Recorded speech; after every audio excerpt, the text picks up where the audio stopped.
Okay, let's dive right in. It's October 12th, 2025. We are deep into the MLB playoffs, and things are heating up. Absolutely. The championship series are kicking off. We're down to the final four teams. And the sources we're looking at the brackets, the expert breakdowns, they're really zeroing in on this narrative. Yeah, this idea of destiny battling dominance, right? Exactly. So our mission today is basically to unpack all of that.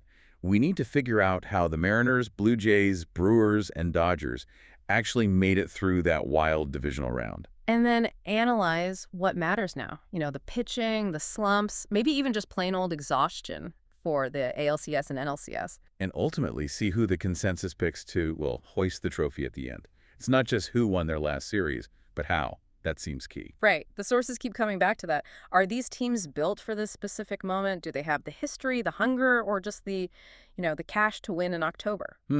Good question. Let's get into it. Okay, first up, just a quick schedule check so everyone knows when the action is happening.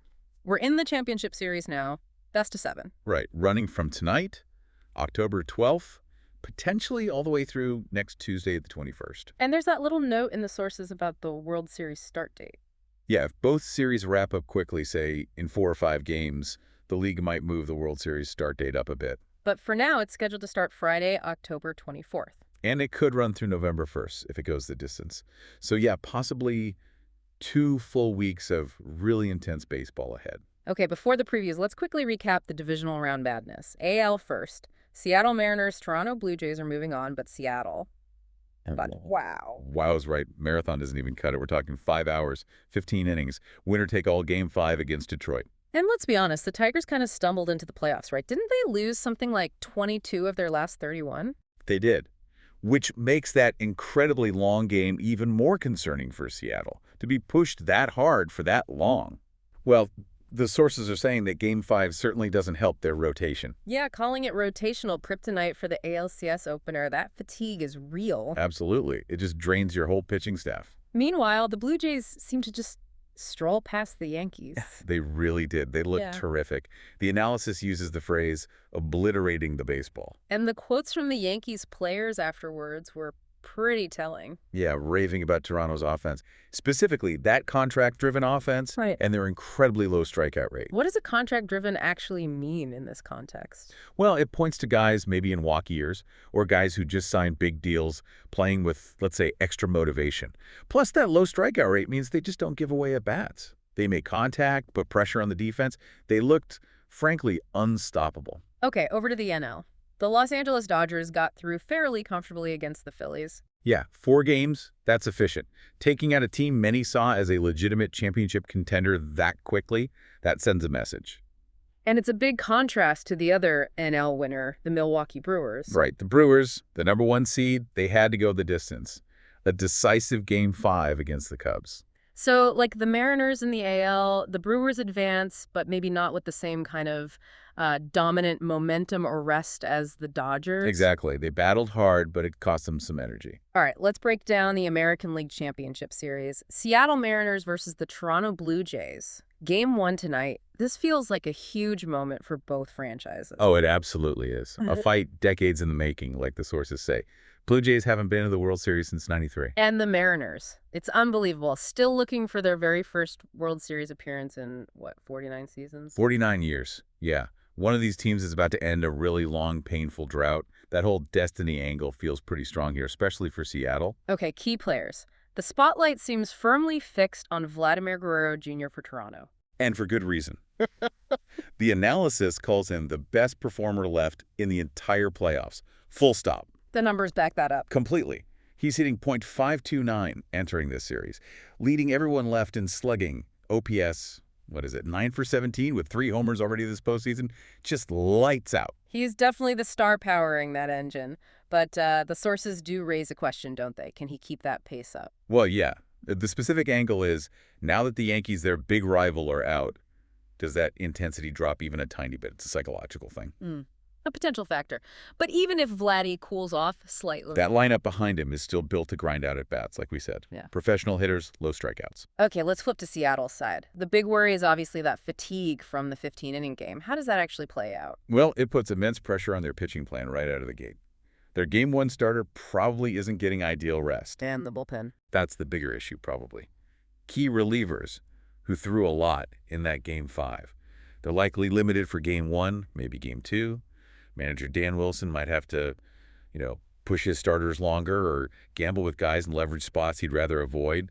It's a tough spot. And they really need their own big hitter to step up because right now, Randy Arozarena is ice cold. Yeah, playoff Randy is hitting just .174, which is shocking when you look at his career playoff numbers, like a .336 average and over an 1.100 OPS historically in October. That's not just a slump. It's a major concern for Seattle's championship goals, according to the analysis. If he's not producing, especially against a Blue Jays team that makes so much contact and keeps pressure on. It puts even more strain on that potentially tired pitching staff. They need quick innings, and Toronto doesn't really offer those. Exactly. So you've got this rested, powerful offense against a team running on fumes and maybe destiny. And the expert picks reflect that tension, right? It's really close. It is. Almost a dead heat. 8 votes for the Mariners, 7 for the Blue Jays in the sources we have. So the arguments are basically offense versus completeness. Pretty much. Toronto voters point to that overwhelming lineup. Seattle voters see them as more well-rounded defense, starting pitching depth when rested, and maybe catching lightning in a bottle if they can just survive these first couple of games. Okay, let's shift gears to the National League Championship Series. Starts Monday. Milwaukee Brewers, the NL's top seed against the Los Angeles Dodgers. Game 1, 8:08 p.m. Eastern. The Brewers are such an interesting case. Best team in baseball basically all year, the sources say. But somehow, they feel like the biggest underdog remaining. Why is that? Is it just lack of big names? Partly, Yeah. lack of star power, and surprisingly, lack of actual power. They were only 21st in home runs this season. Their game is more about balanced pitching, great defense, fundamentals. And this is the stat that jumps out. They swept the Dodgers in the regular season, didn't they? They did. 6 games, 0 losses. 6-0 against LA. That's not an accident. It shows they match up well. They know how to attack that lineup. So the Dodgers have to be thinking about that, even with their roster. Oh, absolutely. Yeah. But the Dodgers represent that dominant side of the narrative we talked about. And their weapon is that starting rotation. Which is just incredible on paper. Snell, Yamamoto, Ohtani, Glasnow. Arguably one of the best rotations assembled in recent memory. But the sources make a point of calling it a store-bought staff. Meaning? Meaning not a single homegrown starter among those top 4. They acquired every single one of them via free agency or trades. Pure financial muscle building and elite rotation. And with great power comes great pressure, especially on the biggest name. Shohei Ohtani. Yeah, the consensus is he's under more pressure than anyone else left in these playoffs. Because he's pitching well, but the hitting. Exactly. Electric on the mound in his return, the reports say. But at the plate, he's hitting just .148 this postseason, 12 strikeouts. The sources describe the at-bats as looking, well, lost, non-competitive even. Wow. For a guy like him, that's startling. It is, and if the Brewers, who pitch so well, can keep him quiet offensively, that really impacts the whole Dodgers' offensive strategy. But Ohtani's bat isn't even LA's biggest worry, is it? The bullpen seems to be the real Achilles heel. That's what the analysis screams. Roki Sasaki has stepped up as the closer, which is huge. International star, seems built for the moment, but getting the ball to him? That's the problem, the middle innings. Yeah, the bridge to the 9th inning has been ugly. That's a direct quote. Nearly every other reliever seems to have had a meltdown inning at a critical point in the playoffs so far. So, wait, let me get this straight. Ohtani's struggling badly at the plate, the bullpen is unreliable, and the Brewers swept them 6-0 in the regular season. Yep. Yet the experts are still picking the Dodgers pretty heavily. It's 10 votes for LA, only 5 for Milwaukee. What gives? Well, the thinking seems to be that the starting pitching is so good, so historically dominant, that it can mask the bullpen flaws. Guys like Snell and Yamamoto going deep into games. Minimizing the need for that shaky middle relief. Right. And they're betting that Ohtani is simply too talented to stay this cold for 2 straight series. They believe the stars will eventually align and play like stars. And that the Brewers' offense just doesn't have enough punch to consistently exploit those few bullpen weaknesses. That seems to be the calculus. It's a bet on sheer top-end talent overcoming recent struggles and matchup history.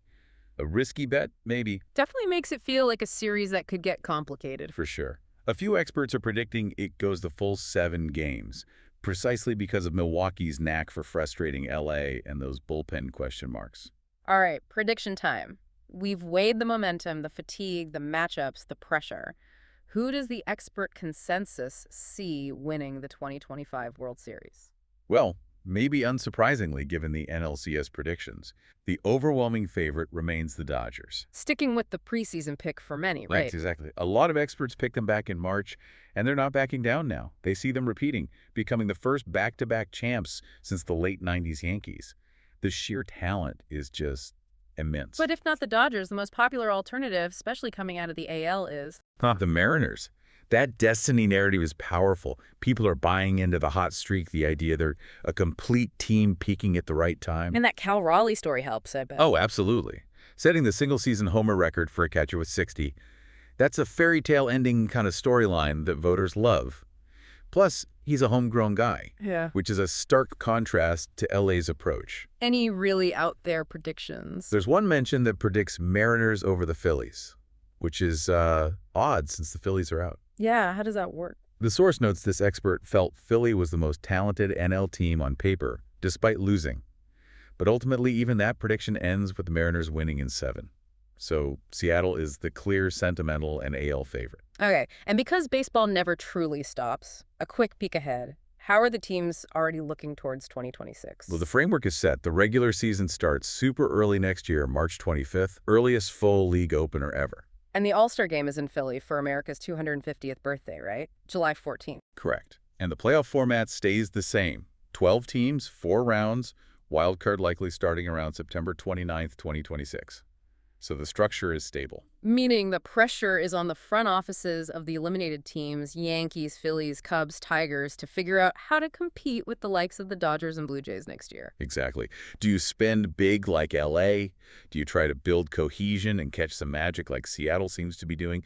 Those are the big questions this offseason. So wrapping this up, we're down to 4. The tension is clear. Can the Mariners, running on fumes but maybe destiny, outlast the relentless contact-hitting Blue Jays? And in the NL, can the Dodgers overcome their shaky bullpen and Ohtani's hitting woes against the very team that dominated them all regular season, the Brewers? It really does come down to those competing philosophies we talked about. Dominance versus destiny, maybe. Or perhaps acquired talent versus team grit. And speaking of acquired talent, we noted that Dodgers rotation Snell, Yamamoto, Ohtani, Glasnow, historically good. But yeah, not a single one developed in their own system. Which leaves us, and you listening, with a final thought to chew on as these series play out. In today's game, where big money buys elite starters and bullpens often decide October, does it actually matter how you got that elite starting pitching? Developed or acquired? Does the source matter when the pressure cooker of the championship series boils over? We're about to find out if overwhelming dominance can indeed conquer a potential fairy tale destiny. Should be fascinating to watch.